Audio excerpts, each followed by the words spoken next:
Lorraine, welcome back to my show. Oh, thank you so much for having me back on. Yeah, no, it's great to have you back. The last time you were on, you were talking about your wildly successful family board game. How's that doing? Well, I think it's doing very well. Thank you so much for asking about it. Yeah, we've heard a lot of great comments. People are having fun. Yeah, well, it's a communication game. It's a way for people to interact, and it's just all in good spirits. Now you Yeah. have a new book out, one of a succession of books, but this one has an interesting theme, and it's very appropriate, really, to our times about uncluttering your lifestyle, the move towards getting away from materialism, simplifying your life. Mhm. And I need to ask you why you wrote it and what was your motivation. But surely the timing was excellent because now we've all this raging inflation and everybody's trying to save a buck here and there. And so, we can't just buy as much. But you tell us about it and give us the title. Oh, yeah, absolutely. Well, the title of the book is The Little Way of Living with Less, Learning to Let Go with a Little Flower. There's a lot of L's in there. Um, but yeah, actually, the immediate impetus for me to write the book was that, well, we had raised our family, four kids, in your typical American suburban Mcmansion, way far away from work, so we each had like an hour and a half commute to work each way. And so our kids are all grown up, and my husband said to me, he goes, Laraine, do you realize that we are only living in about 10% of our house, and yet we're spending a lot of time and money constantly fixing it up. There's always the leaky roof, or there's the other leaks, and there's the cleaning that you have to do, and so forth, ongoing repairs.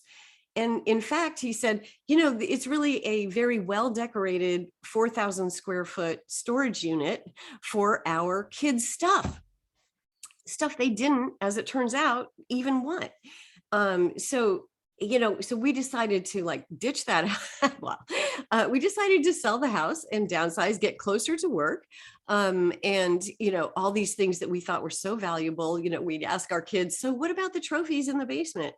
Do you want any of these? The time you were MVP. Nope, they didn't want any of it. Off to the dump. And a lot of my friends had said, well, gosh, I'd like to do this too. In fact, minimalism and downsizing and decluttering, they're actually very popular topics right now. So I decided to write a book about it, but not just stay on the surface. I wanted to kind of explore the spiritual realities underlying these very popular trends. What are the spiritual lessons we can learn from these, from downsizing, detaching, decluttering, and so on. Yeah, so it's a great theme, but isn't this really a specifically developed world issue? Oh, for All this sure. materialism, and by extension, Catholics in developed, wealthy nations, would experience this more than, let's say, Catholics or Christians or just regular folks in underdeveloped nations. They don't worry about getting rid of all their materialism. It's not a heavy burden. In fact, it's not a burden at all because they have so little to live with. They're living paycheck to paycheck in many Right. cases. Oh, absolutely. And I think that that is one of the reasons we actually should explore the spiritual truths underlying these very first world problems that we have, uh, problems that we've created by buying too much stuff. And we're constantly, we have that consumer mentality. And if it breaks, just get a new one. You can always go to the dollar store. In times past, my mom used to have a little a special little thing that she would darn socks with. Can you imagine? She would like sew the socks to repair them if they had a hole in it. Now we go, I can buy, a whole pack of socks at the dollar store for, $1 Yeah. and throw them away when they get a hole in them. But yeah, definitely, I think that it is a problem for America specifically. I think we're probably the most consumer oriented. And it's actually an obligation, I think, for us to not just accept all this abundance and just oh wow, we're so lucky we have all this stuff, let's go buy some more, let's get Yeah. a bigger house to store this stuff in. No, we should consider what's going on here and why we're doing, why we have this issue, and so many other people in other parts of the world are doing without. We'll talk about what you exactly did with your lives, how you decluttered and descaled and lived a much more simpler life. But yes, here in America, it's an interesting phenomena. And if you look at the Catholic experience in America, historically, when the immigrants came to America, Catholics and all immigrants, they really didn't have much except the shirt on their back. Mm-hmm. So there was an earlier generation of Catholics, and I'm generalizing obviously here, who really didn't have much and lived away, appreciated the simple things you described, what your mother would do, darning those socks. And now if you look at the Catholic population in America, and again, I'm just generalizing, we're a pretty wealthy bunch, correct? Mm-hmm. And so, has that sort of it seeped into the Catholic culture? Has it corrupted any aspects of it? Do you think, in that we've become so Mm-hmm. attached to material things that we're Yeah. lesser of a Catholic person? Oh, yeah, I think you're right about that. I think you have a good point. I think it's something that we should grapple with every day. As Catholics, we should be making sure that we are keeping in mind our brothers and sisters elsewhere who are doing without. But then again, on the other hand, the Catholic Church also is very good at charity, because, like, for example, my husband, who is the president of the diocese here at Catholic Charities, people were so generous. I mean, he raised so much money for they have a free clinic, for immigrants.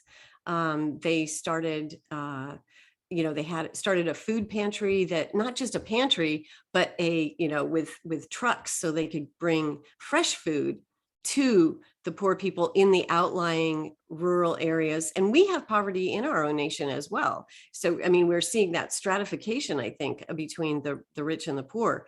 And so I do believe that Catholics have big hearts for charity. And I really think that we've done amazing work. And also in the area of healthcare too. There's always been Catholic hospitals around, and then the Little Sisters of the Poor, for example, were just at our parish yesterday, and they're doing amazing work, taking care of elderly who have no place to live, or have no money.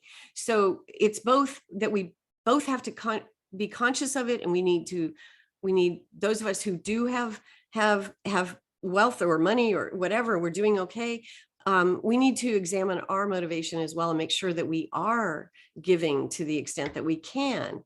And that's one of the virtues that I talk about, is that poverty of spirit. We don't have to be running around ragged and barefoot. Yeah, We're not called to do that if we have families. We have yeah. to dress our feed and clothe our children. But we can have an inner detachment from material things. Yeah, now you make very fine and important distinctions, because we have to be really careful here when we talk about materialism and accumulating wealth, because, Mhm.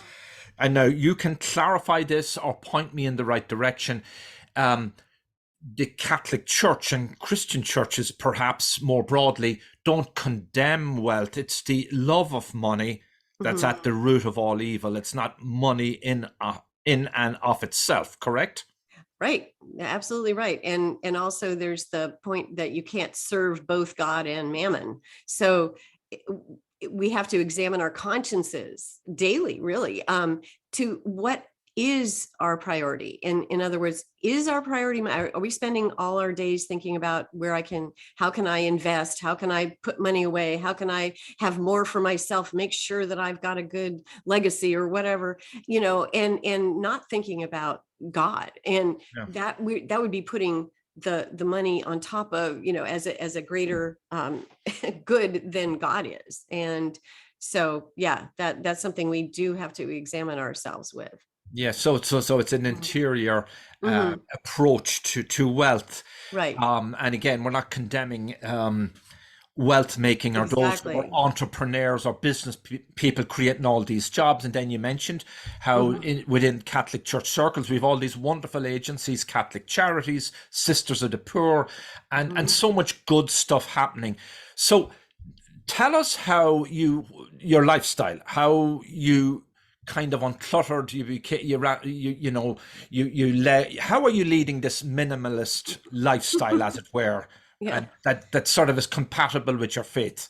Yeah. Well, it's funny because so going back to selling all the big house, right? Big Yeah. house, big furniture, we had all this stuff. And at first it was really, really hard. I have to tell you, I wasn't just like, oh, let's give it away, to the poor. I was like, kicking and screaming. And Wow. no. You didn't have any yard sales? Oh, we did. Oh, we had yard sales. And the thing that's so funny is we always overvalue our own things.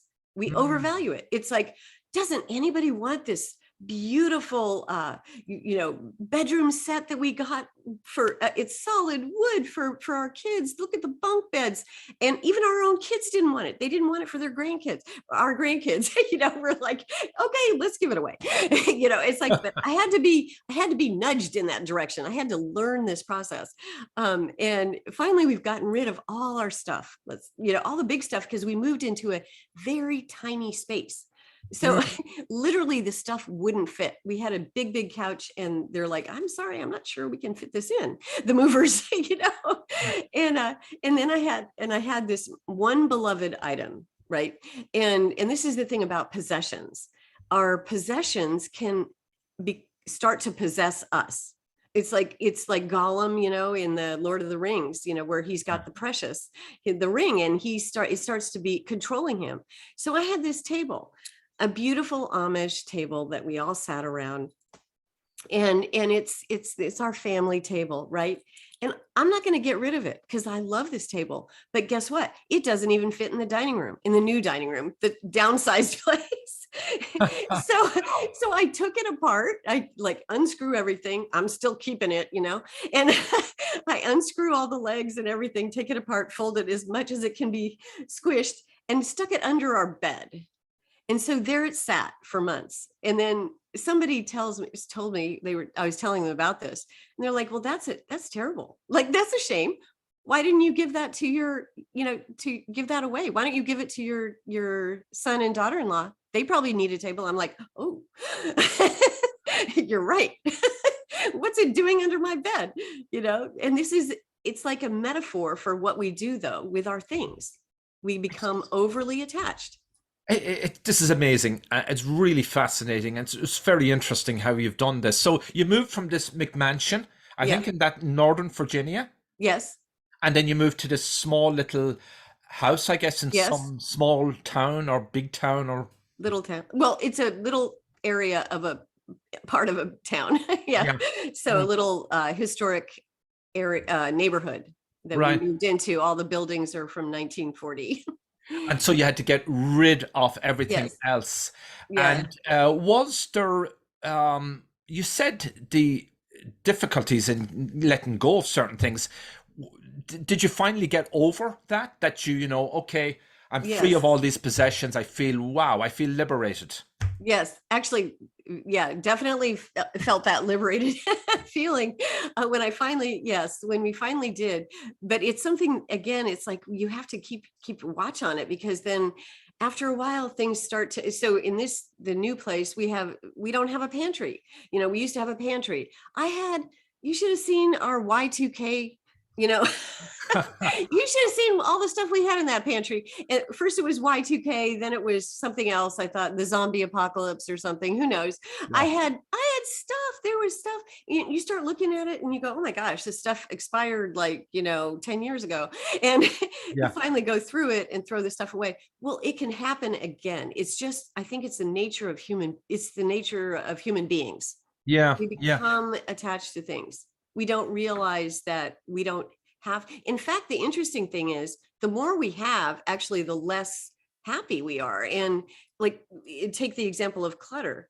Um, Neuroscience has discovered that clutter, that if your eye sees clutter, the brain shifts into problem solving mode and Mm. wants to take care of it, and adrenaline rushes in and you start to experience anxiety, and this is all making us feel bad. So clutter literally makes us feel bad.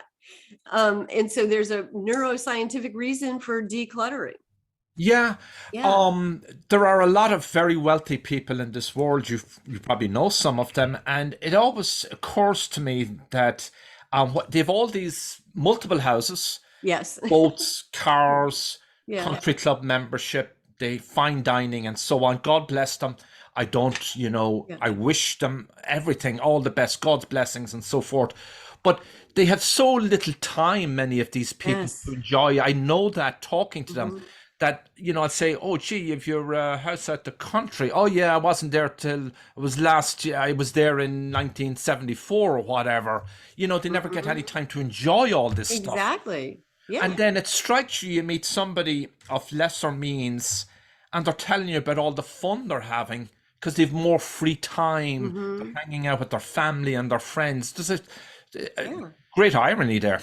I know, it's so true. And it's funny because my husband and I like to walk along this marina here in Old Town Alexandria, Virginia, and we see all the boats that are beautiful boats. And I mean, it's a lovely sight, but we always are wondering, we never see people taking the boats out. I mean, on Yeah, occasion you see a few, but it's like they have the boats, but they're not enjoying this beautiful sunny day sailing on the yeah. Potomac. Where are they? They're probably working really hard to to pay for whatever, another boat or something like that. But yeah, it reminds me of I heard a quote about the Roman philosopher Seneca, ancient Roman philosopher. And he said, we tend to hold tightly to things that don't matter, and we let slip through our fingers that which is truly important. And he was talking about time. Time is one of the big ones. We have no time anymore. It seems like we've become so busy, so hurried, so rushed, and go, go, go, that we don't have time to enjoy. And then that's actually making us unhappy as well.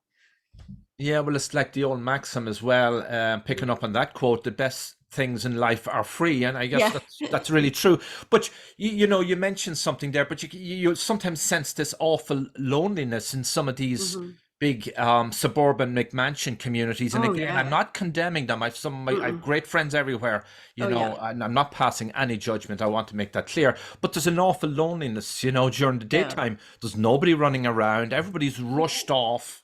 And there's Yeah. something kind of strange about it. It is. And in fact, it wasn't, it's like a new experiment, really. I mean, fairly new. And I think after Well, whenever it we is a new started building experiment. It's really a yeah, post post World Second War World War II. phenomena. Yeah, Yeah. right. And before that, everybody lived kind of like people in Europe live, which is Yeah. very, communities, very lots of walking, everything is accessible. You can walk to the store, you walk to church, you walk, and kids are out playing and walking and playing in the forest. We saw that when we lived in Germany. And and here when in the McMansions in the suburbs, you tend to like, it's almost like your home is your castle, and then it's like there's an invisible moat around it or something, because you Yeah. don't you don't have anything to do with your neighbors, and Yeah. the kids are Hmm. just home playing video games, and you're not running out in the street, because they can't do what they used to do back in the day, which was they could, just bye mom, bye dad, I'm going to go, play baseball with my friends down at the baseball, at the ball field. But they can't get there because the way that the zoning and the way that we've designed our freeways and our roads and everything kind of isolated everybody in the suburbs. Yeah. Yeah, I mean, you mentioned Europe there. I guess you're Hmm. describing some kind of like these organic communities, as some people might Yes. put them, organic, and where Yes. at least traditionally, historically, a lot of communal life was centered around the church, being the Yeah. center of the town. People were close by to it, and if it was at the Hmm. countryside, there was another church within the parish. There was no, people weren't. There was no gas guzzlers needed to Hmm. get Right. around, and we never had that. Speaking of Germany, your book is in a sense in two parts because it really starts in Germany and then Hmm. comes to Northern Virginia. So you Yes. had an experience early in your life in Germany. Could you tell us more about that? Right. Yes. So we had moved to we actually were in California. My husband's from California, and I had been all around, as a younger person, but then I ended up in California. And so we had two kids at the time. We had a baby who was about 6 months old, and then a three-year old. And he got offered a job in Germany, and it was working with the military as a contractor. So we're like, yeah, let's try it, because we didn't, we were just kind of adventuresome at the time. and and so we just like packed up everything. We actually didn't have that much stuff, and we sold our car. We sold a bunch of stuff. In hindsight, we're kind of like, why did we sell our car again? Because I mean, the military would have moved it. We're like, because anyway. So we basically landed with just our kids and a pack of suitcases. We ended up we lived two places. One was Stuttgart, Germany, and the other was Heidelberg, Germany. And it was tremendously eye-opening. I mean, practically everything we thought was different in Germany, because we were your typical, like, the big bumbling, brash, loud, obnoxious Americans. We were constantly breaking all the German rules. We would just, our kids would be making noise at the quiet time of day. I would hang out my laundry on Sunday. Like, oh, there's a rule about that. Oh, wow. Or sometimes we'd be late. Like, if we were like a few days late with the rent, they'd be like, oh, I was just about to call the police on you. Like, wait, what? No, you mean it's due the first of the month. It's not due the second or third of the month. And we were like, oh. Yeah, we had to live. Orderly German culture. Oh, very orderly. But it was beautiful too. Like, we grew to love it, because we saw that there's another way of living. We didn't have to we were used to Toys R Us and shopping every single day, every hour of the day, whatever you want. And there Sundays everything is closed. Yeah, You Sunday go closing. you Yeah. go for a walk with your family on Sunday. I was like, oh, how beautiful that is. They just respected that time, the value of time, I think. Yeah. I remember actually you're talking about you mentioned they went hiking on Sunday with your Mhm. parish in Germany. Oh, Pope yeah. Benedict often remember he often spoke about when he was growing up as a child. This is going back many years, uh, preceding all of that. That hiking and walking on Sundays and Yeah. Sunday recreation was such a big part of his lifestyle as a child. You Yeah. know? Yeah. Yeah. So I guess it's a German Catholic or German cultural phenomena. I think it's German phenomena. There were so many. It was just lovely. During the nice months of the year, we would go on Volksmarches, and we would be hiking with all these other Germans, and sometimes other nationalities as well. Yeah, We'd go Americans find halfway. it. Yeah. Oh, I'm sorry. No, that's okay. Americans find it hard to understand this European way of life, and Yeah. sometimes you will see criticism of it. Oh, these Europeans are not productive; they're dragging down their economies, and I take issue with a lot of that. Mm. Sure, Europe does have its problems. It Hmm. certainly does, social problems, but there's aspects of it that we could learn a lot from here in the United States. Oh, absolutely. And I mean, who makes cars better than, you know, Yeah, how about those Mercedes, yeah, yeah, It's yeah, like, yeah, exactly. no, So that sowed the seed for what you did later when you came back to mhm, America. So you were in Germany. This is going back several decades, and then yeah. you ended up in Northern Virginia, right? We finally came back, and we were like, yay, no more rules. shopping all the time. Hey, we can buy a big house in the suburbs. We kind of like, I kind of ditched all of our lessons learned and went the other direction. It was kind of probably just the pendulum swinging, you know. Now we get to have a big house in the suburbs. Yay. Yeah, and so you lived in that big McMansion for many, many years Yes. until you Yeah. finally the kids Mhm. moved out and then you sold it. But I'm sure when you lived in the McMansion, there was, I mean, you lived a very happy life, you and your husband and family, by all accounts. Mhm. But was there ever any moments during that just says, "Oh my gosh, this"? I know eventually you came to Mhm. that realization, Yeah. but you came to the realization after the kids moved out.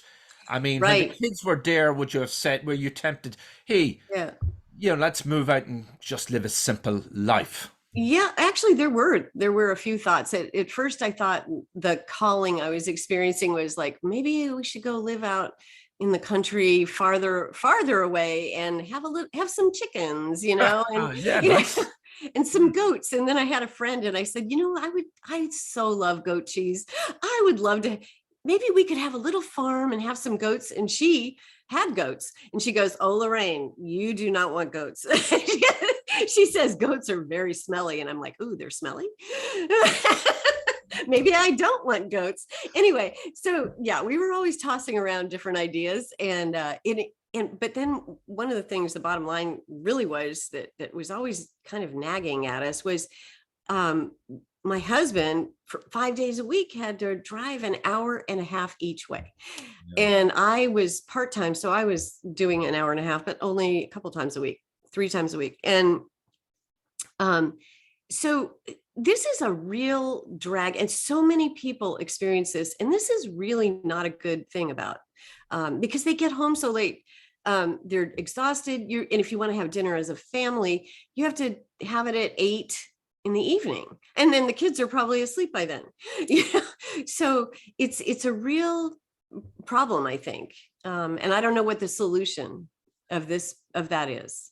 Well, we're kind of exploring it, and maybe Yeah. people will share your ideas, and you Hmm. get a whole important debate going, and it's great to hear you bring all these points up. The little way of living with less, learning to let go with the little flower, very distinctly Catholic title and a very Catholic book, but has widespread universal appeal. I would suggest, correct? I mean, Hmm. anybody should read this book. I hope so. Yeah, absolutely. Because the the virtues or the spiritual realities underlying detaching and decluttering and so forth are really important for anybody. It doesn't matter whether you're Catholic or not. But the virtues of trust and simplicity and gratitude, and these charity, for example, these are all very important virtues for anybody. And I would like to say that whether we're minimalists or maximalists, um, we all want our homes to be these havens of peace, of light and refreshment and generosity, where we are able to have people over and welcome them into our homes and treat them with humble service and generosity and that sort of thing. And I think that's what we all want, and it's various different ways of going about it. But I'm just hoping that with this book that we can explore some of the ways of bringing that about. You mentioned, the problem we have today of your husband commuted then, if I got this correct, 3 hours a day, Yeah, one and a he half each did. way. That's not unusual. And people are No, even now commuting 4 hours a day. They right, were moving further and further out right. from the city for affordable housing. Hmm. Maybe there's a change there. But we do have the today more telecommuting, Yes. people working from home. Hmm. And in my mind, one aspect of that is they'll have more family time. So Yeah. maybe there's a good sign there. Oh yeah, I think that's a upside of COVID was was the people getting to be home with their families so much more. And I think the workplace has changed Mm. for the better, being much more flexible. I think it used to be just like 6% or something of people ever got to telecommute or work from home. And now it's like, it's a huge percentage. It's dramatically changed. Yeah, it's a wonderful thing. Yeah, A lot of employers don't want the working from home full time. I kind of right. get that. You do need interaction with colleagues. I'm kind of on that side, but Yeah. let mums and dads and ever work from home several days a week. It's to me, it's Hmm. just a wonderful win-win for everyone.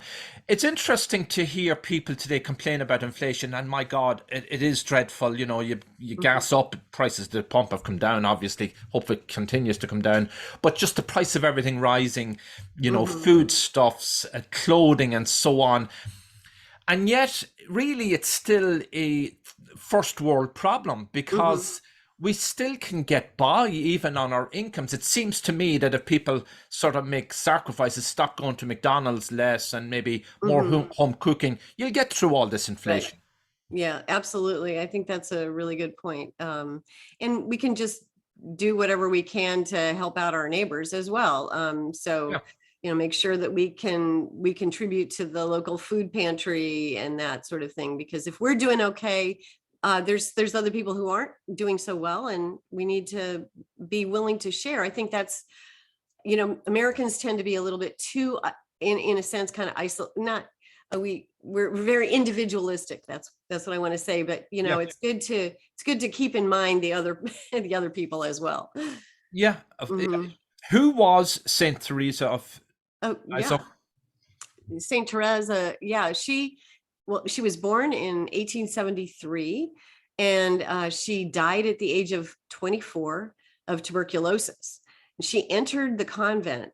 She was at Carmel. It's a cloistered convent. At the age of 15, she only had 5 years of formal education, and yet when she when she died, they published the obituary was her own autobiography, actually, because the nuns in the convent actually didn't even know. Some of them, they said, well, what are you going to say for her obituary? She came here and then she lived here 9 years and then died, you know? Mm. And well, so the prioress of the convent published her own words, her autobiography. Well, it instantly practically went viral back in the day. Yeah. 1897. It Yeah. went viral and it went all over the world. People started reporting, there's a miracle from thanks to Saint Therese. And they were writing into the Pope and they were saying, make her a saint, make her a saint. And in fact, I think it was Pope Pius XI, he kind of he cut, made it he didn't take the normal amount of time. He fast tracked her to Wow. canonization. And she was canonized in 25 years, as opposed to having to wait 50 years, which is the usual. Anyway, so but the thing is, she sparked something in, she just had this incredible way of describing her life that was very, very humble and very, very small. And she was actually kind of reacting against the prevailing trend in Catholicism at the time, which was, there was this Jansenistic trend, which was like, God is wrathful and evil. Not evil. God is not evil, No, but but he yeah, was this wrathful, angry very God. high dogmatic or sharp and Yeah, severe or something. yeah, and very and you better watch out or you're going to go to hell at any Yeah. moment, and you have to Mm. have severe penances and do all this stuff, and constantly worry about going to hell. Anyway, she was in a convent that had some trends of like this. And but her story of a soul, which was the autobiography that was published, was the exact opposite. It was all about a merciful, loving Father God who is just pouring out his graces upon everyone, all the little souls, everybody, and also not the great souls. So she was considered herself very, very little, very, very humble. And so that it's just a beautiful, I'm not doing it justice at all here. It's called No, Story you of are. a Soul. I'm learning a lot here. This is great. Was Oh, she was a minimalist of her time? yeah, yeah, exactly. She's small, the smallest of the small. She said if there was anybody smaller than her, God would pour His graces into that person. But she considered herself the smallest of the small. Mm, mm, Yeah. mm. And but where did the materialism fit into this? Did she eschew material possessions, or was that, I guess that was part of the convent's mission anyway? They weren't probably indulging in chocolate ice cream every afternoon. Oh no, they had their typical yeah, they had rules and whatnot. And but the interesting part is that she was raised in a very upper middle class. Hmm. So that's her background was quite well to do, I would say. I mean, she had a Yeah, servant, yeah. and even though the parents were both, they had the mom was a lace maker, so she had a job, and the dad also had a job, and but so they weren't nobility, let's say, Yeah. but they lived very well. And so she does write a lot about the times that she once went on a visit to some friends that were very well to do, and they were taking her all around the town and showing her you know, the good life. Yeah. And she was always very aware, even at this young age, she was like 14. She said, I don't want to go that route because that's too materialistic. So she was always aware of that potential problem. And so she went the other direction. Yeah. Wow. Okay. Well, I'm Mhm. going to really recommend people read your book. It's called The Little Way of Living with Less, Learning to Let Go with the Little Flower. And it's available from Sophia Institute Press. Are there any other details we need here, Lorraine, before we wrap this fascinating interview up? They can just go online, Amazon, Sophia, it's Yeah. available. And Sophia while they're at it, they can also buy your board game, by the way. Yes, yeah. SophiaInstitute.com is the address. And yeah, and I would just say, like, one last point that's very important to Saint Therese and is also very important today is that she talked about the importance of gratitude. Mm, And today they found, psychologists have discovered that people who are grateful, who express gratitude, actually are happier. mm. And so it is kind of like it counteracts the depressing effect of the clutter and the materialism and the whatnot. If we are grateful for what we have, we are actually going to experience more peace and joy in our lives. Well, I'm grateful for this interview. How about we close it on that? Oh, that's beautiful. Thank you. Laraine Bennett, thank you for being on my show. Oh, thank you so much for having me on. Great.